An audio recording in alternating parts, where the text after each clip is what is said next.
Semua orang sudah mengenal cerita sejarah tentang ketegasan Ratu Sima, tapi sangat sedikit orang yang mengetahui tentang tiga hal ini. Ratu Sima justru memutuskan memindahkan pusat kekuasaannya ke Ungaran. Yang kedua, beliau Maharani Sang Ratu Sima juga melakukan strategi sunyi, melakukan politik pernikahan untuk melanggengkan kekuasaan beliau. Dan yang terakhir, kenapa beliau Sang Maharani Ratu Sima justru memutuskan kembali membagi kekuasaan wilayah Keling menjadi dua bagian? Ada rahasia besar yang beliau persiapkan. Stay tune terus di channel ini. Baiklah, akan saya mulai konstruksi cerita dari fakta-fakta sejarah yang sudah berhasil kita analisa. Suatu hari di tahun 672, beliau melaksanakan amanah suami untuk memakamkan sang suami ke Gunung Mahameru. Ratu Sima pun banyak merenung, memikirkan strategi apa untuk kembali memajukan Keling.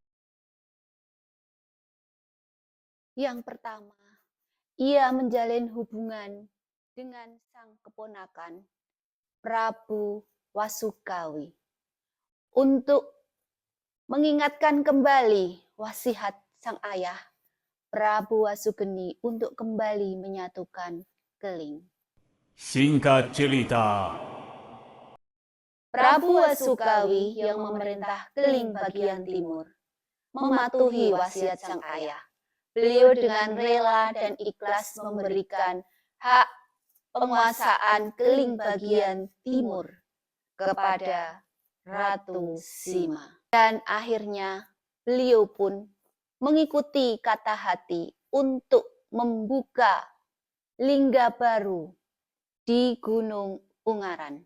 Lingga pendirian negara Keling oleh Ratu Sima di Gunung Ungaran menjadi begitu sakral, penuh keagungan, penuh dukungan leluhur Selendra dan leluhur Sentanu. Begitu memikirkan kepentingan rakyatnya. Rakyatnya dididik dengan ketegasan, dengan karakter jujur, dan karakter kerja keras. Beliau juga mengetahui bahwa rakyatnya suka berdagang. Lembah Ungaran begitu premium di mata Ratu Sima. Di lembah itu, Ratu Sima mudah mengakses pelabuhan purba Bergota dengan benteng pegunungan yang melindungi keraton Ratu Sima di lembah Gunung Ungaran.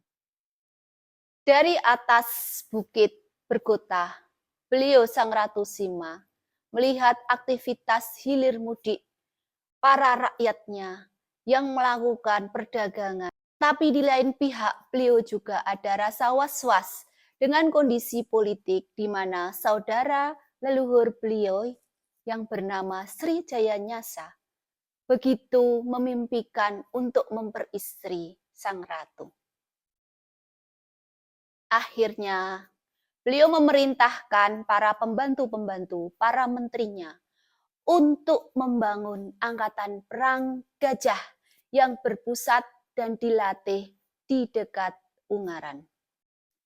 Angkatan perang ini tidak digunakan untuk melakukan aneksasi ke wilayah lain, tapi hanya sebagai penjagaan atas keselamatan negeri Keling jika diserang oleh kerajaan lain. Kehidupan ekonomi pada masa pemerintahan Ratu Sima begitu meningkat. Tidak ada lagi sekat di antara rakyat Keling. Yang ada adalah pengayoman dari kerajaan Keling untuk kemudahan kegiatan ekonomi rakyatnya. Kapal-kapal yang berlayar dijaga di lautan lepas oleh armada kerajaan Keling. Dan di masyarakat pedalaman, rakyat jelata begitu gigih berusaha melakukan kegiatan agraris dan melakukan kegiatan perdagangan seperti kelapa, palawija, rempah-rempah, padi, kopra, yang kemudian nanti akan dipul oleh pedagang-pedagang dan kemudian nanti dilakukan perdagangan, pertukaran barter dengan komoditas lain. Tidak cukup sampai di sini, Ratu Sima pun memikirkan langkah politik senyap selanjutnya. Sang putri tercinta, putri tertua yang bernama Dewi Parwati, beliau nikahkan dengan putra mahkota Kerajaan Galuh. Kerajaan Galuh adalah kerajaan di persis sebelah barat Jawa Dwipa yang ditinggalkan oleh sang pemilik. Karena lokasi tersebut tidak strategis dan kekosongan di wilayah leluhurnya Dabunda Hyang Sentanu. Begitu Ratu Sima pikirkan bagaimana untuk mendapatkan kembali ke depan. Oleh karena itu, dengan langkah strategis senyap yang beliau lakukan, beliau berharap nanti ke depan solusi atas kekosongan kekuasaan di wilayah ini pun akan terselesaikan. Coba tebak yuk wilayah mana yang tidak berkembang, yang terisolasi dan ditinggalkan oleh sang raja? Langkah senyap selanjutnya yang dilakukan oleh Ratu Sima, sang pangeran Narayana pun juga dilakukan pernikahan politik. Beliau dijodohkan dengan penguasa wilayah di sebelah barat. Dan nantinya ke depan akan menjadi sebuah kerajaan saat era Medang. Coba tebak, wilayah mana ini? Masih rahasia ya, nanti saya akan lakukan update tentang story cerita yang komprehensif di video-video selanjutnya. Dan Ratu Sima pun belajar dari sejarah Keling yang dulu terpaksa dibagi menjadi dua dan akhirnya kembali disatukan saat beliau naik tahta. Untuk itu, beliau memikirkan Keling di masa yang akan datang. Bagaimana, apa langkah yang akan dilakukan sehingga kerajaan Keling ini tidak akan hilang ditelan sejarah. Untuk itu, Ratu Sima melakukan langkah-langkah strategis untuk mempersiapkan kembali pembagian wilayah Keling menjadi dua, sesuai dengan jumlah anak beliau, yaitu Ratu Dewi Parwati dan Raja Narayana. Dan tidak kalah penting, menjadi sangat penting bagi Ratu Sima untuk mengikuti kepercayaan dan keyakinan leluhur-leluhurnya dulu. Leluhur Dabunda Hyang Salendra, leluhur Dabunda Hyang Sentanu, yang begitu meyakini bahwa air, sumber mata air adalah sumber penghidupan. Air atau toyo selain sumber penghidupan merupakan personifikasi dari sifat Sang Hyang Tunggal. Sang Hyang Tunggal yang mempunyai dua hal yang berbeda, yang positif dan yang negatif, tetapi menyatu tak terpisahkan.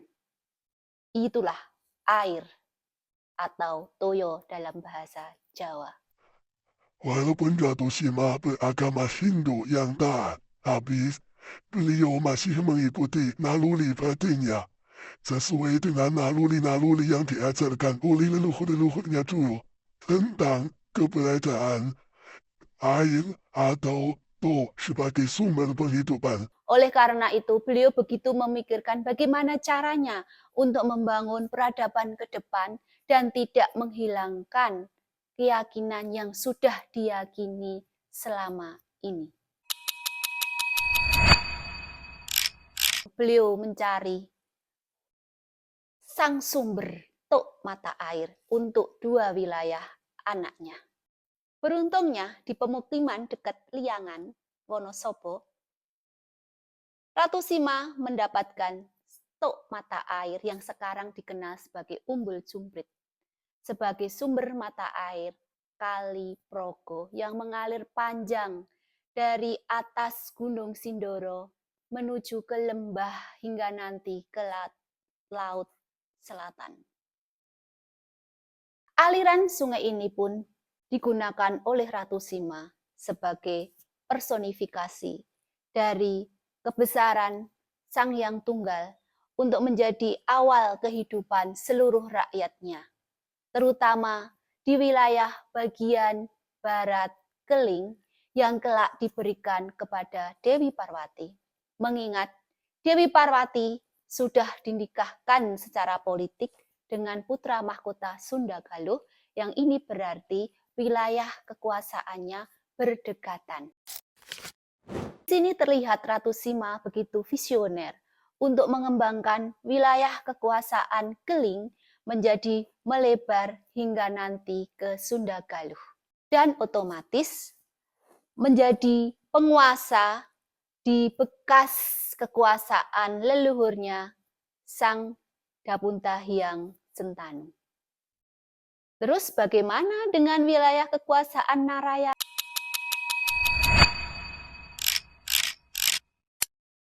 Pendekatan spiritual tingkat tinggi.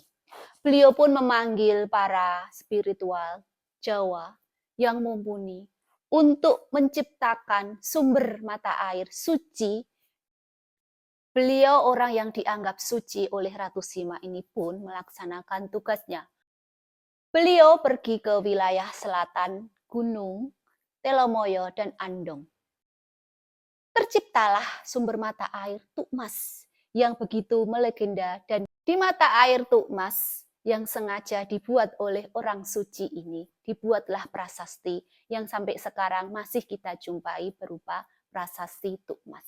Dan kepada beliau orang suci untuk juga membangunkan saluran sungai suci yang sengaja dibuat dari sumber mata air Tukmas tersebut, sebagai laksana seperti Sungai Progo yang sudah ada sejak lama.